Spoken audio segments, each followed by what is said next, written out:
Just a lesser sin eater. Nothing to write home about. I knew you'd turn up sooner or later, but I had been hoping for sooner.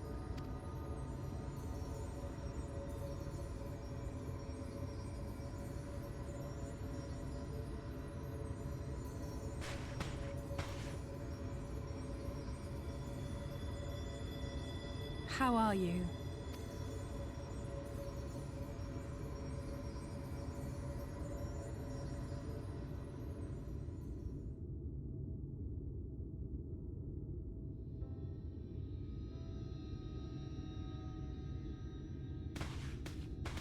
We've fought them to a standstill, then.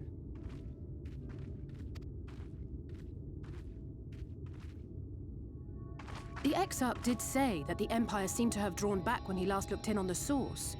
But without knowing for sure how fast time was passing there, I couldn't help worrying that a lot might have happened since then.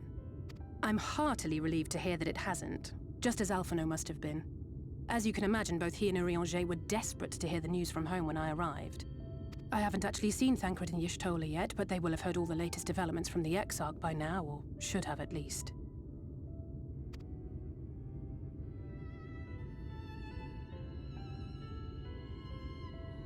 When I think of how frantic Tataru and the others must be, I want nothing more than to rush back and reassure them.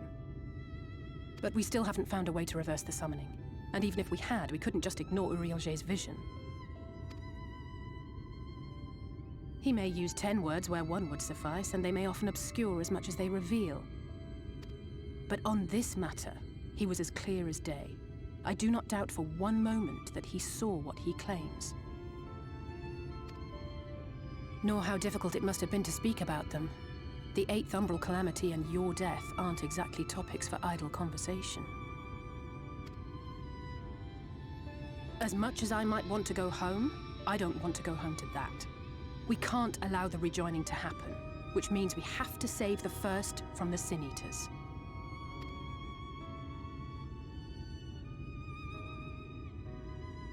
That great wall of white is a remnant of the Flood.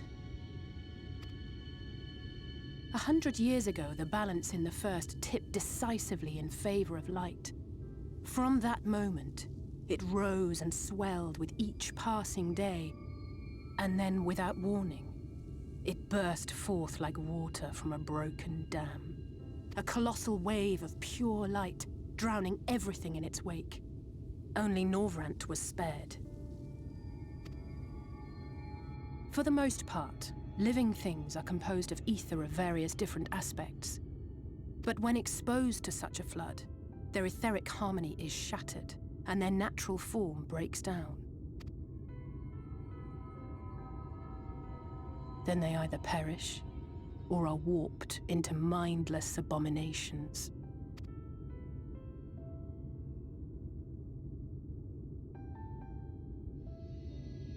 Yes, that's how the Sin Eaters came to be. They were once living creatures, or people, that were caught in the path of the Flood. Once the change is wrought, there is no going back. In that instant, they are gripped by an insatiable appetite for ether, and will happily gorge themselves on any living thing within reach. But even that is not the worst of it.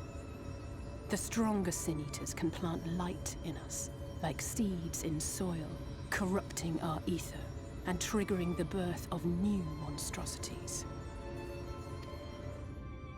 They are creatures of base instinct, that exist only to feed and to multiply. They feel no pity, know no remorse, and are utterly deaf to reason. Which is why they must be destroyed. Every last one of them.